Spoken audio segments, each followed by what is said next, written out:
fellow citizens, our way of life, our very freedom came under attack in a series of deliberate and deadly terrorist acts. Several shots were fired as President Kennedy's motorcade passed through downtown Dallas. None of us will ever forget this day. Yet we go forward to defend freedom and all that is good and just in our world. This is Houston. Say again, please. Houston, we've had a problem. Ask not what your country can do for you. Ask what you can do for your country. I have a dream. My 4 little children will one day live in a nation where they will not be judged by the color of their skin, but by the content of their character. I have a dream today. Welcome to the Hagmann Daily Show, weekdays 2 to 3 p.m. Eastern Time. And now your hosts, Joe Hagmann and Jon Robberson.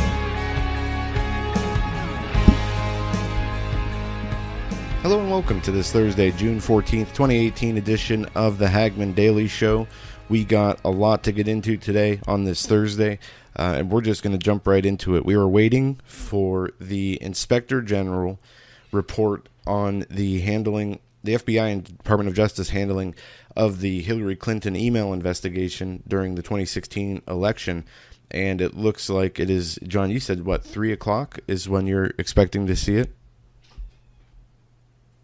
Yes, I talked with Doug Hagmann about half an hour ago, and it looks like it's going to drop at 3, and I'll add additionally that that will be exactly while Doug is on air this afternoon, guest hosting the 4th hour of InfoWars. Well, that's very interesting, and, I've already seen some headlines of predictions of what the media is going to do, and some people believe that when this report drops, within an hour, you're going to have mainstream media publications say, oh, there's nothing to see here, and we've read through it already, and there's no bombshells, but we've already seen some leaks. We're already seeing some talk from Jeff Sessions about possibly Comey and McCabe and others getting criminal referrals, getting thrown under the bus. So the interesting thing, it's going to take a few days to really understand what's in there. And I know we even have people who are ready to, just go tear through the document the second they get their hands on it. But let's cover a few headlines real quick from the anticipated release of this report. Comey broke with FBI procedures in Clinton probe. Watchdog finds. Inspector General probed an array of FBI and Justice Department decisions, found Comey hurt perception of FBI and Justice Department as fair. Former FBI Director Comey deviated from the Bureau and Justice Department procedures in handling the probe into Hillary Clinton, damaging the agency's image of impartiality, even though he wasn't motivated by politics, the department's watchdog found in a highly anticipated report. While we did not find that these decisions were the result of political bias on Comey's part, we nevertheless concluded that by departing so clearly and dramatically from FBI and department norms, the decisions negatively impacted the perception of the FBI and the department as fair administrators of justice. That from the Inspector General Michael Horowitz. I don't even like that language, John. They say, again, we did not find that the decisions were the result of political bias on Comey's part. Well, what the hell would you call it when James Comey has a career of using his position at top levels of law enforcement to protect Hillary Clinton from investigation and conviction? What else would you call it? Joe, I'm in agreement with you, and listeners, we're going immediately off into a little bit of speculation here this morning, but first of all, greetings, God's blessings to you all on Thursday here, June 14th. But Joe, I have a weird gut feeling about the IG report. I don't know if it's all the Twitter memes that are going around. Stephen Minking started a hashtag no more redactions. But I just have a funny feeling about it. I realize that's not the most intelligent thing I've ever said, but is that landing with you?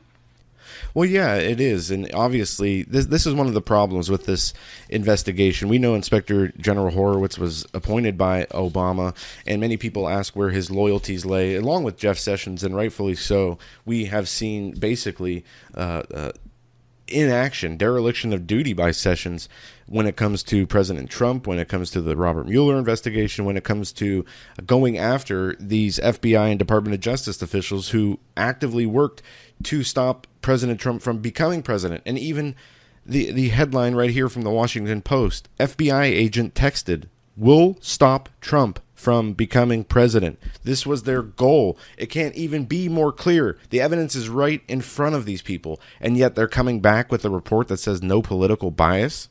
Are you kidding me? It's Joe, a let's joke. go back. I'm sorry, finish your thought. No, it's a joke. It's a joke. Let's go back to a point that you drove home repeatedly, approximately 8 to 12 weeks ago on the Hagmann Report, and we can just touch on this quickly. Joe, the verbiage that changed with regard to what James Comey perceived and then publicly announced Hillary was operating under, and you're going to have to help me out here. There's two different nomenclatures. One is like a dereliction of duty, and the other one is like extreme ignorance or something. Can you help me out with the two legal terms I'm talking about? Yeah, let me pull it up to make sure I got it right. It was there was a term that, when used, would show that Hillary Clinton broke the law. It was negligence.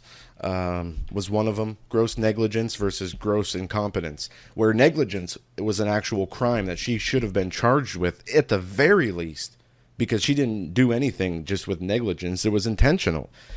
But they said it was gross incompetence. They changed negligence to incompetence, where incompetence is not a word that defines one of these laws or statutes, in order to keep her from actually, this is when they found that there was no wrongdoing, and it was just gross incompetence instead of gross negligence, which should have been at the very least a charge that she should have got.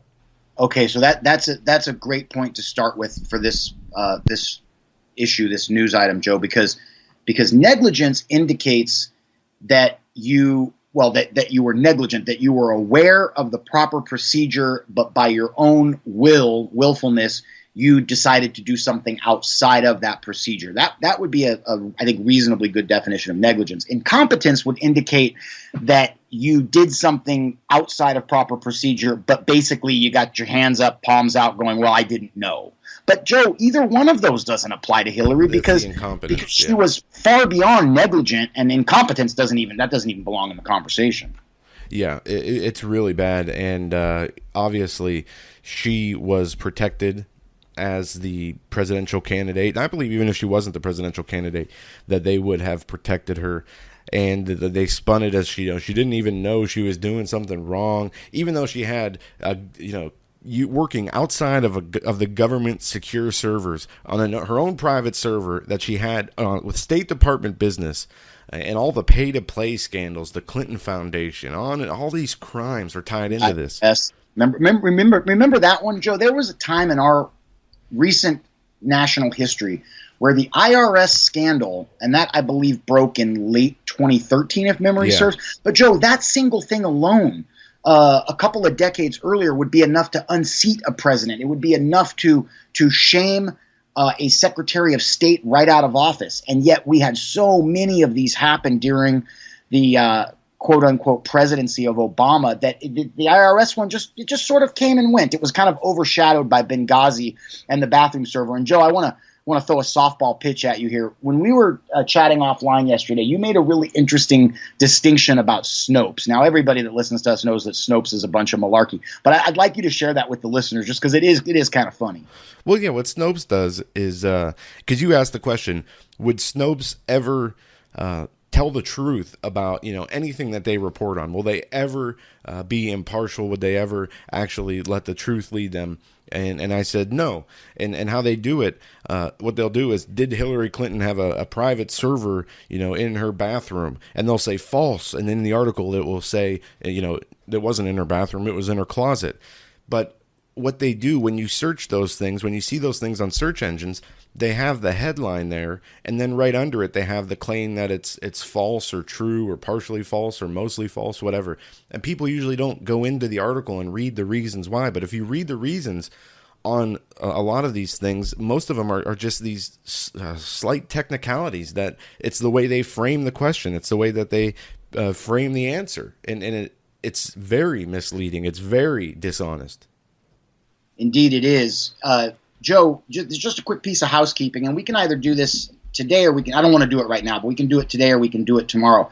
I want to say a thank you to Renton M., who did in fact send the dream that I requested yesterday, the one that I accidentally deleted. Well, that dream is now again in my inbox. So, Joe, when it's appropriate, and again, I don't think it's for right now, but that did just drop here a moment ago. And the other little piece of housekeeping I want to drop, and then we can jump right back into the news, is number one, we will have Tracy Beans on this evening in the second hour on the Hagmann Report. She'll be with us for a full hour so that Joe, your dad, yourself, and she can begin to unpack the IG report. Now, that's with the understanding that we'll have only had the report for a very short period of time. We also have Keith Hansen from the Keith Hansen Show, WNTK, joining us. And then we have an invitation out to the Honeybee for the last half hour of the program this evening. So a little bit of housekeeping there. And the last thing I want to recommend that our listeners do is check out SGT Report. And Joe, I think you and I both agree that Sean over at SGT, he's a friend of the show. He's been on many times, and I know Doug's been on his show, and I'll actually be on his show in early July. But he did a video yesterday that I think does a nice cleanup job, Joe, with the whole Tucson thing. And the video is up on YouTube. It's called Division, Disinfo, and the Strange Death of Anthony Bourdain. And I bring this up because it's a video definitely worth seeing. But the other reason I bring it up is because Sean was kind enough to recognize our interview last night with Stuart Rhodes, founder of Oath Keepers, 7:30 to 8 o'clock, the bottom of the first hour. And so we got a nice little tip of the hat from SGT last night in that video. And Joe, of course, anyone who's listening to us today who has not heard that piece with Stuart Rhodes, I would highly recommend it. But anyway, housekeeping out of the way, back to you. Well, I'm reading. I was posting some stories this morning around 8-9 o'clock on Hagmann Report, and then after about 10 or so, I went and I was doing some stuff, running errands and outside and whatnot. So I'm just coming back to my computer here when we started to do the show. And when I did that stuff this morning, last time I looked at the news, it looks like there is a lot of information about the IG report being leaked before it's actually being published. Now, The Hill is reporting that the Justice Department IG report finds no evidence of political bias by Peter Strzok or Lisa Page. The same Peter Strzok whose text message I just read, which said, "We will stop Trump from becoming president." What a joke. I don't even know what to say. I mean, I guess I did kind of half expect this to come out this way. And the whole trust Jeff Sessions, trust the IG. I don't know. Maybe I'm jumping to conclusions, but from what I can see, it's very underwhelming. It does not deliver. It does not hold people accountable. And at what point do the American public stand up and hold these people accountable? That's my question. If we let this happen by not taking action. Joe, there's something happening right now, and I'm having a hard time putting my finger on it. But our programs, not so much the Daily Show, but certainly the evening show, have had a really strong, child trafficking, sex abuse component to them the last couple of weeks. And as the producer of the program, I want to move away from that in as much as we can with the news cycle. But Joe, I'm starting to wonder if, and help me out here because I'm just developing this thought. But okay, all of these people, millions of them, are really tuned up about the whole issue of trafficking. And I think it's diverting attention from what we're witnessing, which is like the crumbling of the trust component between the American people and their government. And I think what might be happening here, Joe, and this is not meant to in any way, shape, or form criticize or denigrate the people who are incredibly concerned about the trafficking topic, but I think, Joe, that it's one of these things where we can only do a very small amount. All we can do about the trafficking thing is raise awareness and support people like Craig Sawyer, who actually, put bad guys in jail. We raise awareness about the government issue with what you just said about the Hills piece on the IG report. Joe, if that's factual, then this is going to be yet another serious step in the wrong direction, because the American people have an enormous distrust of the federal government. I don't think the congressional approval rating's been above 20% in years and years. And so I'm kind of starting to wonder if people are focusing on something that's such a horror show. It's almost like that mentality when you drive extra slow past a really bad car crash on the highway. And that's by default, Joe. It's serving to detract attention from what I think might actually be the literal crumbling of our federal government structure. Any thoughts on that? Well, I don't know. It depends on the people, John. It depends on the outrage of the people, and the feeling you're talking about. If you're like me, if this report literally hides the bias of Peter Strzok and Lisa Page and James Comey and these actions of the corruption at the FBI and DOJ, the anger of those people who've been following this should be reaching a boiling point. Like when the water's in the tea kettle and it's turned on the burner, it doesn't make the noise, the whistle noise. What happens is the water heats up, the steam builds up, and there's nowhere for the steam to go except through that little hole. And as the water heats up, the molecules move faster and faster, and the steam, is more and more. The water evaporates into steam, and it needs an outlet. It needs a place to go, so it pushes itself out that one outlet, and it does so at such a speed after it continues to heat up that it makes that whistling sound. So, the water's ready in the tea kettle. That's where people's anger should be. It should be blowing out of the tea kettle right now. With this whole IG report, with the FBI, the DOJ, the mainstream media, the evil in our society. And then in the same feeling, this whole Tommy Robinson situation, which is something we're going to talk about, that is really... Society's fragile right now, and rightfully so. You know what? If you're okay with it, let's switch gears and talk about it now, because I think it's safe to say that a majority of our content tomorrow on the Daily Show will be. We are going to attempt, listeners, to bring Dr. Travis Johnson back tomorrow. But Joe, depending on what the IG report has in it, I actually may push that interview depending on what we see in the IG report. So listeners, be advised. We have a guest scheduled for tomorrow, but if we need to, Joe, we'll spend a significant portion of the show tomorrow on the report. So that being said, do you want to move over to Tommy Robinson now? Yeah, let's do that. And this is a situation we've been talking about more off air than on air.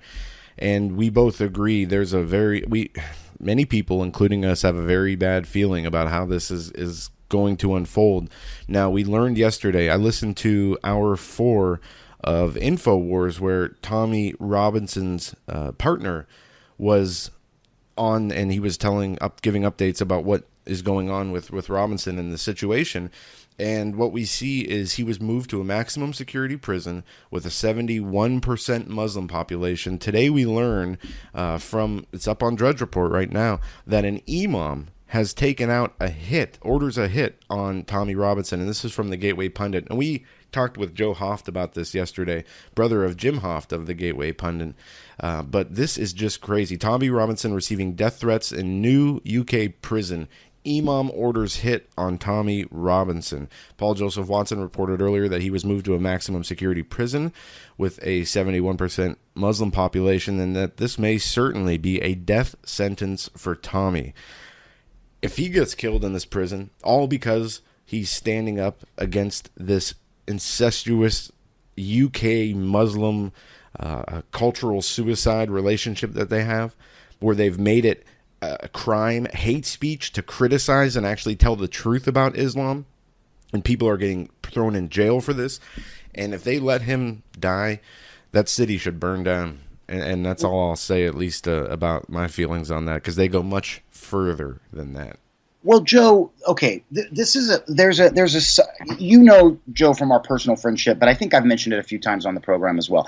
I've always had a fascination with subcultures and countercultures. So if you were to look through my library, there are books about the drug culture of the 60s and the CIA experiments. I have books about the founding of the Hells Angels and, undercover alcohol, tobacco, firearms guys infiltrating the Mongols biker club. And I've got books about, the Crips and the Bloods and even other types of subcultures that precede us in history. For example, a fundamentalist Christian sect known as the Shakers. So, and that goes back over 100 years. So I've always been fascinated by subcultures. And in the UK, there is a subculture that are called the hooligans, or the football hooligans. Yeah. And long story short, in all of the industrial cities in England, they've all got soccer teams. So you've got Sheffield and Birmingham and Manchester and London and so forth. And for many, many years, for many decades, in fact, these football, soccer, European football, what we call soccer, these tournaments would become bloody slugfests. And I mean, really, Joe, I know you've seen this too. These are serious fights where people are getting bones broken and teeth knocked out. And I mean, the hooligan subculture was really serious back in the 80s. And interestingly, just as a quick side note, part of what helped assuage the hooligan subculture violence was when the rave culture came into England in the late 1980s and early 1990s.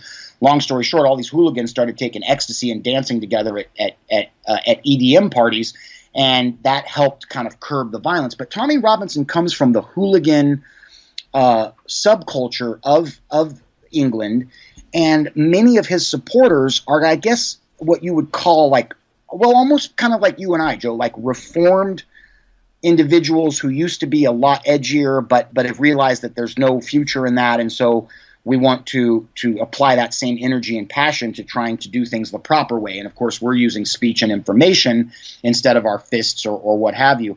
And I bring all this up, Joe, to say this, and I'll hand it back to you.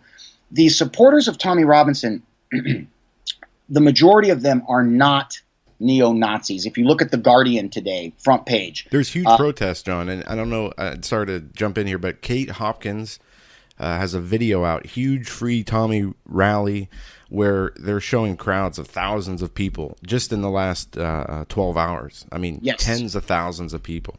And debut guest from early last week, Ashton Birdie, who's got a great YouTube channel, just a really charming young lady, young conservative out of UC Berkeley, of all places. She's there, and I emailed her last night, Joe, and we're going to get her back in either next week or the following week for a situation report. She's boots on the ground in England right now, so our listeners can anticipate that. But the thing with the Tommy Robinson crowd is I want our listeners to understand that you're not talking about necessarily cutthroat criminals, and you're definitely not talking about neo-Nazis. Now, how do we know this? Because the European Defense League, I believe it's called, Tommy Robinson founded that group, and then he walked away from it very publicly when they began to adopt uber nationalism, pardon the pun. But so we know that Tommy Robinson is not coming from a place, Joe, of a racist mentality. And you and I have talked about this before. No, not at all. To identify ethnic. How do I put this? Well, John, this is what they do. Let's put it this way, because this is what they do in the American media. And I have a great example of where you're going with this up on Hagmann Report with an interview that was on MSNBC. And apparently, let me refresh this. Did this get posted? This will make sense once I bring this back around. MSNBC host questions Jim Jordan's Christianity for wanting to enforce immigration laws. See, these people take the illegal immigration, the people's views on illegal immigration, and they equate those with racism, just like in what they're doing with Robinson and what they have done with him in the UK, which is a much deeper level what the government did, what you're talking about, John, because he saw this coming, and YouTube took down one of his last videos that he did that said, "I won't be around much longer," where he details all the different ways that the government has been working to silence him, and he knew he was going to get thrown in prison or something was going to happen to him. But this is what they do. They equate if we are against the transgender agenda with children, they equate that with hating the gay community or the lesbian community and being bigoted. Same thing with illegal immigration. They take your stance of wanting immigration laws enforced to equate to equal to racist intentions against immigrants, and they twist it all up. And that's what they've done with him and these organizations that he has. They've infiltrated it and added those elements in order to discredit him and make him look bad. But he's been very good at making his the way he feels known, and it is not from a place of racism. And that's what these leftist lunatics can't understand. Joe, if you go to Tommy Robinson, I agree with your commentary completely. And to be clear, just to put a fine point on what you just said, Joe, I personally don't hate anybody in the LGBT community. I've been around and worked side by side with people who are either gay, lesbian, or whatever in between most of my life, whether it was in Hollywood or all of the years in the 1990s working in the restaurant and bar business. I mean, anybody that's been in those industries knows that when you're in arts and entertainment or when you're in the hospitality industry, I can't tell you how many times I've been invited to a brunch or broken bread with or hung out and partied with people who are, like I said, gay, lesbian, or whatever in between. To hate those people, that's not Christian. There's nothing Christian about that at all. That's just hatred. That's just your own. That's just being an ignoramus. The same goes for the other groups. I don't hate Muslims, but I hate Islamic terrorism. So these distinctions need to be made. And Joe, you're exactly correct. They conveniently lump all this into a big goulash that nobody can sort out. And here's the trick. They can't even sort out. They don't have the mental capabilities to make these distinctions themselves. Well, okay, granted, but if they do have them, and I think a lot of these writers on the left are smart enough to realize that they're using hyper-emotionalism, Joe, as a tool, because when you mix it all up, if you take racism and you take trying to protect one's national identity, which are not the same thing. If you lump them together, then people's emotions run amok. And what happens, we've seen this all through last week with Tucson. What happens when people's emotions overtake them? Their cogent reasoning and their ability to apply critical thinking just goes right out the window, Joe. Yeah, it does. And this is what the controllers, the power that be, want. This is why we've seen such rapid intensification of this agenda. They know that most of the country views it as insane, and with the media trying to give it legitimacy as some sort of a civil rights movement, whether it's illegal immigration or the perversion of our society and especially our children. I mean, you have people like Chris Cuomo said, "You're a bigot if you don't want a man going to the bathroom in the same bathroom as your 13-year-old daughter." I mean, this is insanity. They know what they're doing. And you're right, John. The controllers, the writers, they do know. But the majority of the American public who believes in the ideology apparently isn't smart enough to understand or doesn't care to.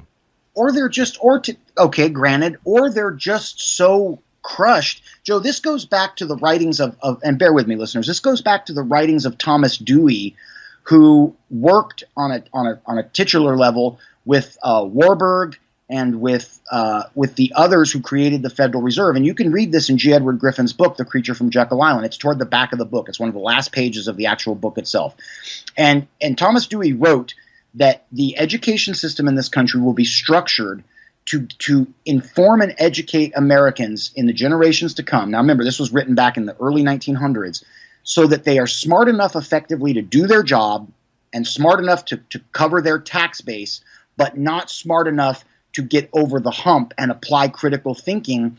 And that's why, Joe, people today are so ignorant of history and of logic and rhetoric and observation and the things that used to be called the trivium in education. That's why people, you mention this all the time. That's why if you pull a standard 6th grade competency test from, say, 1930, nobody our age can pass it today, because the education system was specifically jury rigged back in the teens and the early 20s, so that people today would be unable, they would lack the capability to make these distinctions. And then when you add to that the government takes half of everybody's paycheck, Joe, people are working almost round the clock just to keep just to keep food in the fridge and fresh kitty litter in the pan. And before I shut up, I want to mention quickly this: if you take a quick look at the headlines over the last hour for Tommy Robinson, The Guardian says the far right is organized and growing. Those Nazi salutes are serious. The Independent says Tommy Robinson supporters perform Nazi salutes at violent London rally. The Conversation says Tommy Robinson, the martyr, in quotes, how the far right builds its narrative. And that they goes haven't seen on violence and on yet. and on. They haven't seen violence yet. No, they haven't. Now, let me quickly, just to make my point, Joe, if you go to TommyRobinson.online, which is his official website, here are the stories quickly that you will see. Hashtag Free Tommy Protest, and that's an over-the-shoulder shot of Geert Wilders, the former presidential candidate for the Netherlands. You scroll down, 3 boys, tragedy or terrorism. That's a feature piece on 3 people who were killed in this violence. The next one, meeting a transgender journalist. The one after that, the Day of Freedom. And then the one after that is hashtag I am Tommy. That's his piece, Joe, that was taken down from YouTube. And the one after that is, quote, the banned speech, end quote. I challenge anyone, go to TommyRobinson.online and just simply compare what is on his official website versus the headlines that I just shared, Joe. It really is enough to get you tuned up. It really is. And another thing, if he is hurt or, God forbid, killed in prison, it's going to be a rumble in the streets of England for sure. Well, yeah, and that's the thing. That's the question that we are really dancing around here. If something does happen, what will be the reaction of the people on the ground there? What should the reaction be? I can't even say. I'm not even going to say what I'm thinking. I think the people know. I think the people know what they have to do. Yeah, I hope they know. You at this point, they know exactly what we think. And I'll tell you something. All you got to do is look at the facts. Okay, Tommy Robinson was planting his feet firmly, and he was drawing a red line that actually had some teeth, unlike former President Barack Obama's joke red line. And he said, over this line, the British people will not pass. And when you start putting together quote unquote grooming clubs, which is one of the worst euphemisms I've heard in recent years, grooming clubs is a euphemism, listeners, for pedophilia 101. That's what it is. And this ties all the way back around full circle to the debacle that we've been wading through up to our eyeballs with Tucson, Arizona. The reality is that Tommy Robinson is locked up for exercising not the 5th or the 6th or the 21st Amendment, the First Amendment of our Constitution, which is the freedom of speech, and subsequent to that, the right to assemble and the right to a freedom of religion, something that I know you and I both support emphatically. To be clear, Joe, politically, I believe that many of the changes that a lot of dominionists and a lot of individuals, some of whom we know, want to enforce politically, those changes, Joe, need to be made in a man's heart and a woman's heart. They need to be changes that are a dynamic between the Lord Jesus Christ and an individual's spirit and their motivation. They cannot be hammered into somebody's head through politicians, whether they be a great politician like Donald J. Trump or a piece of garbage infiltrator politician like London Mayor Sadiq Khan. Yeah, and it's amazing what they've done in the UK to a point where you flood and destroy the culture by flooding it with Islamic refugees. Then you make laws against criticizing it. You make hate laws where you throw people in jail who speak out against the huge increase in rapes, in child sex abuse, in all these other areas, and the stabbings, the violence, the no-go zones, the Sharia law stuff, and then you make it illegal for your own countrymen to speak out against the destruction of their own culture, and you think this isn't going to end badly? And like I said, maybe that's all part of their design. Maybe they do martyr Tommy Robinson. Maybe they want this civil war. But I don't know if they're understanding what they're opening up here if something does go wrong. Joe, I always fall back on history. England has had 4 civil wars. 4. Right. So this would be number 5. Now, we've had 1 in this country, and I every day, Joe, whether I'm in a good mood, bad mood, tired or energetic, I think about this often.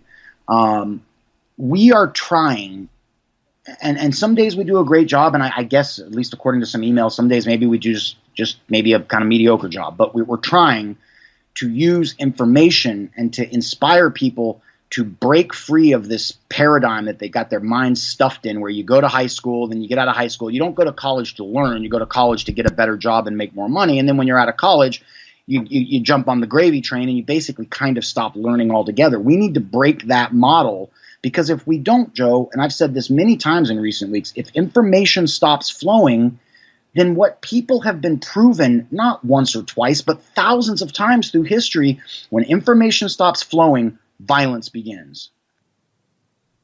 Well, yeah, and we this is something with this Tommy Robinson situation. The guy was had a lot of fans. He a lot of people followed his work and agreed with him and do agree with him.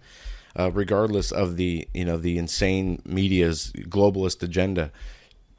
And with these protests, if you already have tens of thousands of people in many cities in both the UK and Europe and across the world protesting, I just don't see. I mean, they better hope he's safe. And I've been praying for his safety. I'm sure many other people have.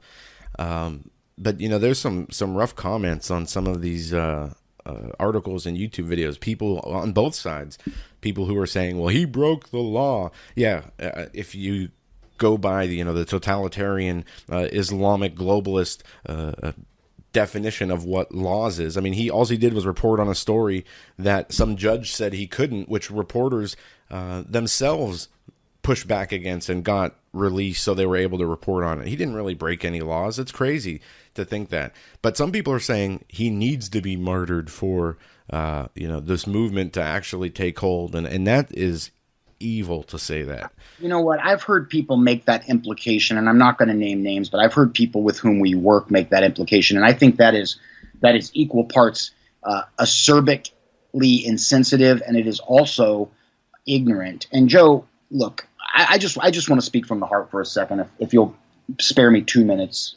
This is something that's been ongoing for the last several weeks, and I'm at the point where I really almost can't devote any more time to it every day.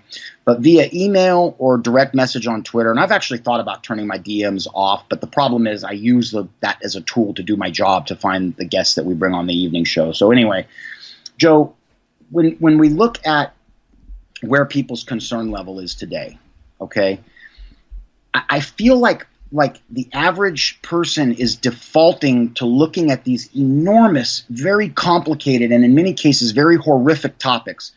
Hashtag free Tommy. Hashtag backyard brawl in Tucson, Arizona. The IG report. Yes, it's important that we are educated and informed about all of these matters. But Joe, at the end of the day, what most of our listeners look, if we at the Hagmann Report don't have a direct bat phone hotline into the White House, then I'm sure none of our listeners do either. Joe, at the end of the day, what people have in their toolbox, the power that they have is number one, the power of prayer. And I have been for the last 2 weeks saying a prayer at the beginning of each day. And I said this last week on the show. I have a little Post-it note on the headboard of my bed, which is a little yellow Post-it that says pray in black Sharpie. And Joe, since I've been doing that, the Lord has opened up a lot of doors. I mean, you can see the dynamics of the Hagmann Report the last 2 weeks. We've had some incredibly blessed successes lately, and we've had a lot of doors open, and equally importantly, Joe, we've had a lot of doors close, and we were spared last week. I believe we were spared by our listeners' prayers and our prayers, yours and mine, and by the Lord God Almighty's love and benevolence and grace. We were spared from stepping into a very thick, ankle-deep pile when it comes to the Tucson story. And Joe, you know this, having worked 10 plus years in the private investigation world. I want to encourage our listeners to remember this.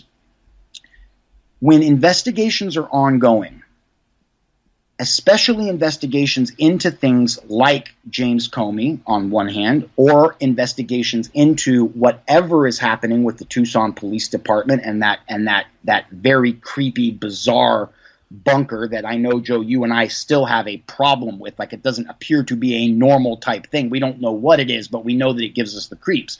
But I want to encourage our listeners to remember this, that when people are conducting an investigation, they by their very nature have to conduct the investigation. They have to keep their mouths shut. And Joe, what separates us in the new media, in the independent media, from the mainstream media is that we refuse, regardless of how much blowback we take, we're not going to just capitulate over into the collectivist, hivist mentality because it serves us better in our numbers or on social media. And so at the end of the day, I just want to remind listeners, and I'm not trying to browbeat anybody here, but when you look at people like Craig Sawyer, when you look at the platforms that support him, the Hagmann Report, SGT, the Gateway Pundit, et cetera, please keep in mind that just because you're not seeing something on social media doesn't mean, Joe, that it's not happening. In fact, when you're dealing with law enforcement and retired veterans and spec ops people, you can be rest assured that if you're not hearing about something, especially if they're taking a lot of heat for not commenting, dimes to donuts, Joe, they are actually they're conducting an investigation where they can't tip the bad guys off. We've got to get all of the information in, and then investigation comes out when the handcuffs come on or when pretrial discovery begins. I apologize for getting long-winded, but Joe, I would imagine you've got some thoughts on this as well. Well, just reading here, I'm seeing some conflicting reports. Some people are saying that he's actually in a segregated unit. Some people are saying that the Muslim population is actually closer to 40%. Either way, I don't know. I don't know who to believe on this, but there's a lot of stuff going on with this. I also read that possibly some of his prison files had with previous references to attacks on him and altercations were removed.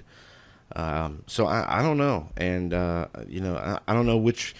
I'm going to continue to follow this. And again, as I said, I heard his partner on his business partner on InfoWars yesterday saying that this was the case. So I'm going to believe that until I hear otherwise. But no, as I said, they are working on fostering the negative emotions from people, and they're trying, and all this feeds into this greater evil that we see that has taken hold in our society. And I don't know, maybe they are organizing it so they have revolts. Maybe they are. I know that they use populism as a way to control people, even though it sounds like, oh, it's a populism, it's organic, it's unique. All forms of political ideology are used to control humans. I don't know if that makes sense, but you're kind of like, what chance do we have? Well, you have the scriptures and you have the teachings in the Bible. That's about it that you can hold on to as any kind of ideology that's worth fighting for or living for. But we always get wrapped up in all these different avenues about it, and they're intentionally fanning the flames of insanity with what they're doing in our world, in our culture. From the Islamic thing to the perversion and homosexual stuff that we see. I don't know if you saw this. There was a piece yesterday where it was on College Fix that talked about some university in California had some sexual education courses that said children as young as 4 should be allowed to explore each other sexually and all that. I mean, just the most perverse kind of stuff that they're projecting onto children. It is horrific, and they know that has to inflame the minds of so many normal people in this world, and they have to be doing it on purpose for whatever reason, whether it's an actual conflict, whether it's to get that negative energy out there, whatever it is. It's working, and it's able to further the agenda. But I want to kind of switch gears here, John. I want to play a piece I posted up on Hagmann Report that I find very humorous. Wolf Blitzer. We are not the enemy of the people. We love the American people. And I find it so funny that CNN constantly has to tell people that, one, they're not fake news. They're legitimate. They tell the truth. They're unbiased and impartial. And two, they have to continue to keep reiterating the fact that they are not the enemy of the American people. In fact, they are the friends of the American people. Just those two things alone, the fact that they have to do those two things should tell you everything you need to know about these people. If you have to continue to reinforce people and tell them, I'm not your enemy, I'm not fake news, I'm the truth, then something's wrong. It's one thing to say, to take the stand, say, yes, we report the truth, whether it's biased towards the Bible or towards the liberal ideology, but they don't even do that. They just try to put these blanket statements out there when their actions and their words tell us everything we need to know about these people. They continue to try to reinforce to the American public, the few 100,000 that watch them on a daily basis, that they actually are not the enemy. Let's listen to this panel of wisdom, Wolf Blitzer and a few other jackals that say this. Here we go. Let's take a listen. Fall on the political spectrum, and I think that's, as David said, what you're seeing in the coverage is a lot of scrutiny of what actually happened, and he would rather just attack the media for daring to do our jobs, which is to kind of evaluate what he's doing. But it's so unoriginal, too. I mean, there's no president or political figure who likes the media. And so he's trying to outdo Nixon. It's one thing not to like the media. We've all worked, in this news business for a long time. Everybody's always criticizing us and not happy with our coverage, whether it was President Clinton or President Bush or they're all criticized. But it's another thing to say that, it's not North Korea, it's not Iran, it's not Russia, it's not China. It's journalists like us who are the enemy of the American people. One of the things that bothers me most about the president is I don't even take what he's saying seriously. It's that he's so casual about throwing out language, and that you really undermine the presidency when you do that, because there will be a time after Donald Trump, believe it or not, and he is doing damage to this notion of do we believe what the president says. But we live. You talk about hypocrisy. These people are definitely infected with some kind of spiritual illness. They are. And Joe, I wanted to let's cinch up a couple of these different trains of thought that you and I have been on the last 20 minutes. So Tommy Robinson and what I was talking about a moment ago, which is really a trust quotient between the audience and whatever platform you're accessing for news. And I don't mean this to be a tricky question, Joe, but it's from the heart. Joe, what happens to the American public, what happens to our listeners when things become so convoluted that they don't trust anybody anymore? What happens? And is that the ultimate plan of the Luciferian globalists? Well, yeah, destabilizing institutions, belief systems, society as a whole is definitely part of this globalist satanic agenda, and that's what when I'm throwing these thoughts out there, as I did earlier, I don't completely understand. I'm sure there's multiple goals in all these different ideas and threads and stories we see, whether it is to get people to revolt or not to trust each other or to hate, whatever it is. I'm sure there's multiple reasons and goals, and to what extent they reach, I don't know, but we know that, and we talk about this, the overall spiritual battle, the good versus evil, and how for thousands of years the devil has been able to manipulate humanity. And don't forget, when Jesus was on the earth, what did Satan tempt Jesus with? He offered him all the kingdoms and all the glory from all the kingdoms on the earth from history until the end. And how could he do that unless he did not have control, unless they weren't his to give? So when we understand that, and we understand the parable in Matthew 13, the battlefield that we're on, that gives us a much better perspective of exactly what's going on here. So I guess, we are, as Christians, mostly involved in political issues when we probably should be more. I mean, look at the state of the church. We probably should be fixing our own houses first before we're even getting involved in this stuff. But we have to get involved in this stuff because now we have this evil just blanketing our culture, or attempting to blanket our culture. So we have to fight back on many fronts. And then, as you said, John, working every day just to keep clean cat litter and food in your fridge. I mean, it really is a grind. But they want us as weak-minded, weak-willed, weak spiritually as possible. And that, I'm sure, is part of all this, what we see. For what purposes, I don't know. I mean, we do know. I agree with you. I DM'd somebody who's had some really serious concerns about, to be perfectly blunt, this individual just is at the point where they don't know who to trust anymore. And Joe, maybe we sound like a broken record saying this all the time, but sometimes when something's redundant and repeated ad nauseum, it's because it's true. And I almost sometimes feel like I need to do a Khrushchev and pound my shoe on the desk here. But if you're trying to parse through the daily news cycle, particularly things that are really high emotional timber, like Tommy Robinson, like Tucson last week, and so many others. I mean, basically, Joe, as soon as one of these things dies out of the news cycle, another one comes in and takes its place.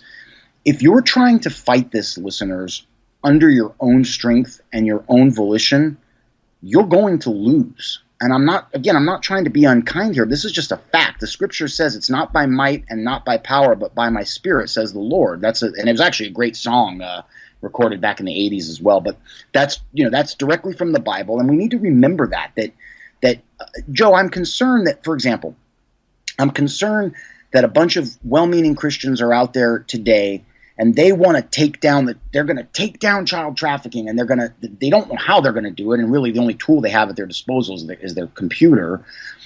There are others who are really on the Tommy Robinson story, and they're going to free Tommy. And again, they don't know how to do it, but they're going to retweet and they're going to blog and they're going to use the one tool they have, which is their computer.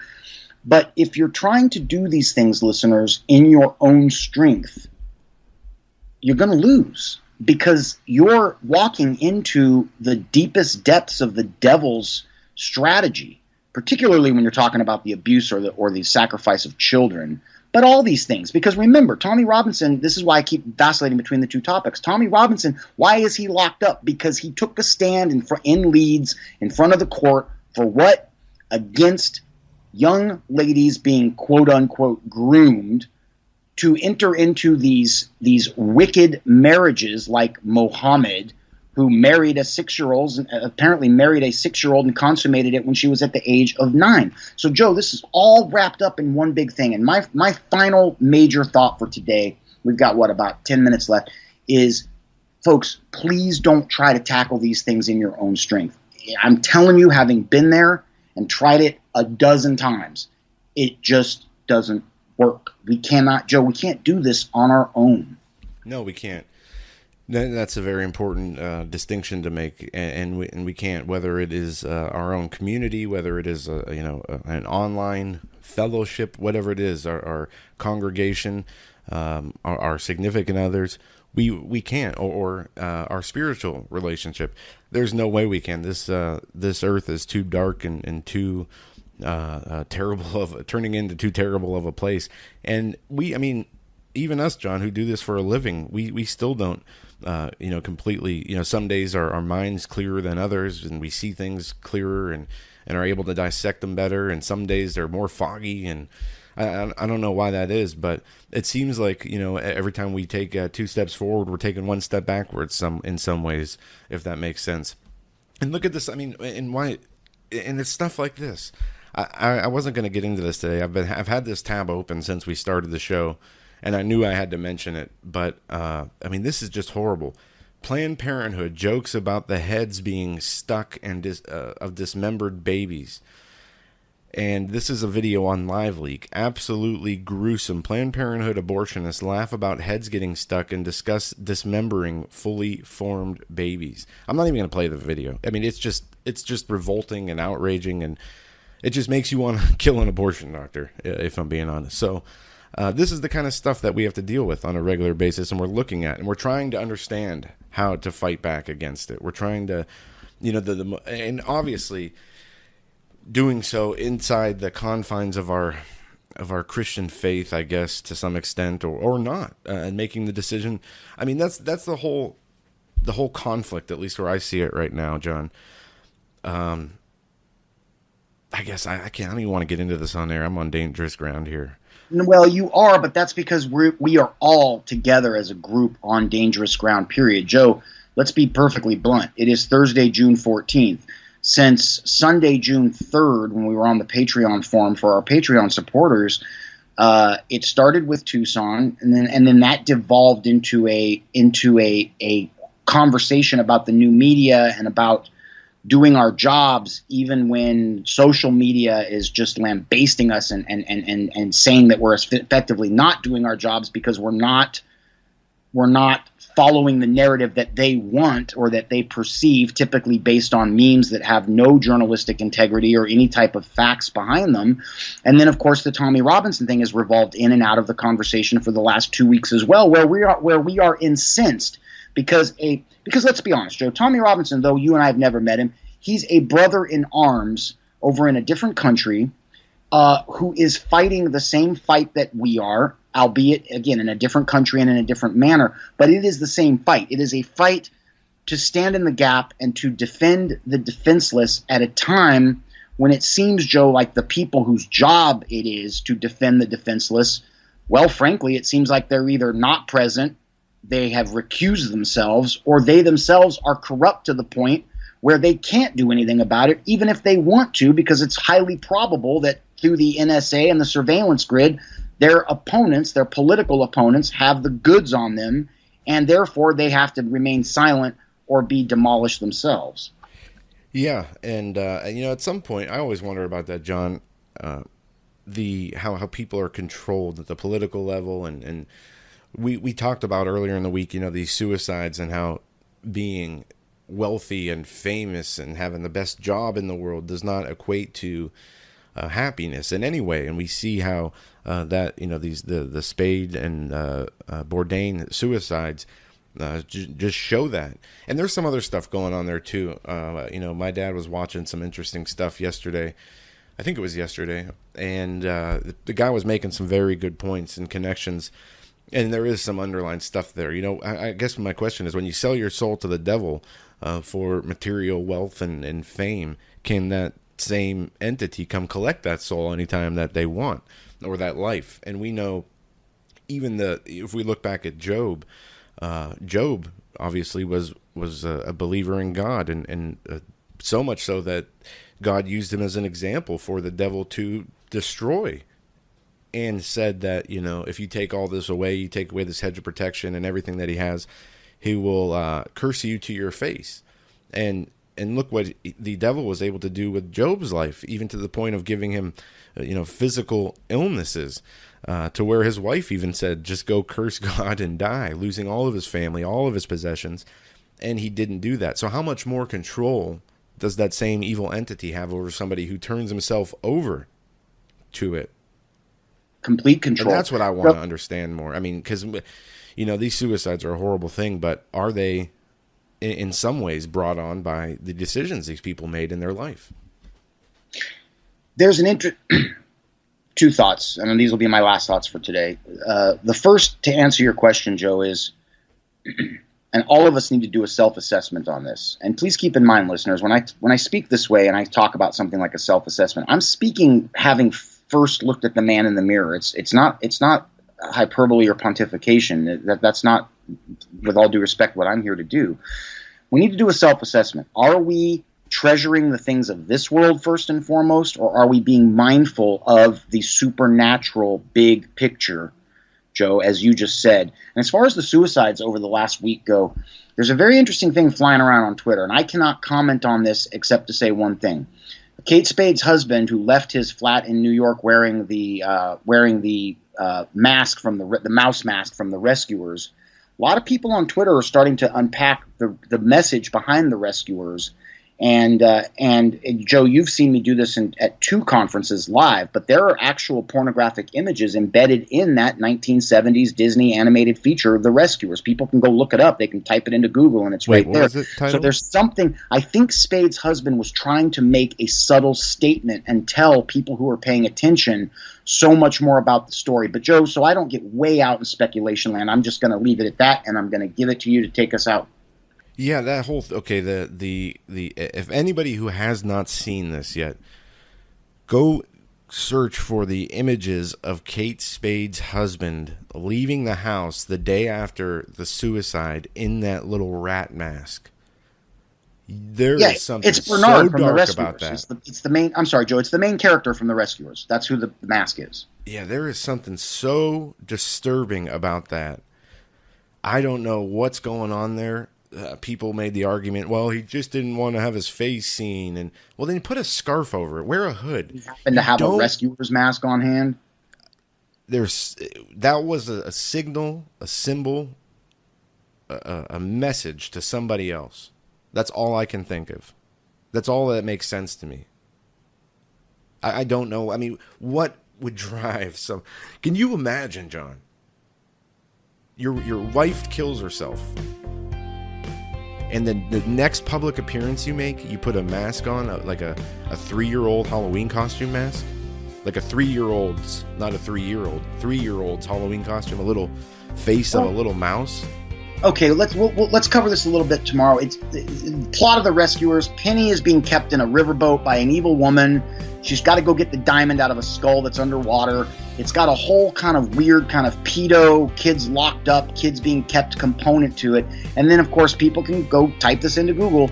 There is an image where Bernard and Bianca, the two main characters of The Rescuers, are flying on Albatross Airlines, and they're flying through the city, and you can clearly see in the window behind that image, and Joe, you've seen me do this at conferences, there's a picture of a naked woman from the top up in that window. Some argue that it's just a meme planted by animators just to kind of a middle finger to the man. Others think there's a deeper message. I know we're running out of time. Let's pick The this up Hagmann tomorrow. Daily Our Show outro is music brought to you drowning by us the out. We'll be back Hagmann tomorrow. Report. Tune in to the Hagmann Report weekdays, 7 to 10 p.m. Eastern Time. For more information, go to HagmannReport.com. That's HagmannReport.com.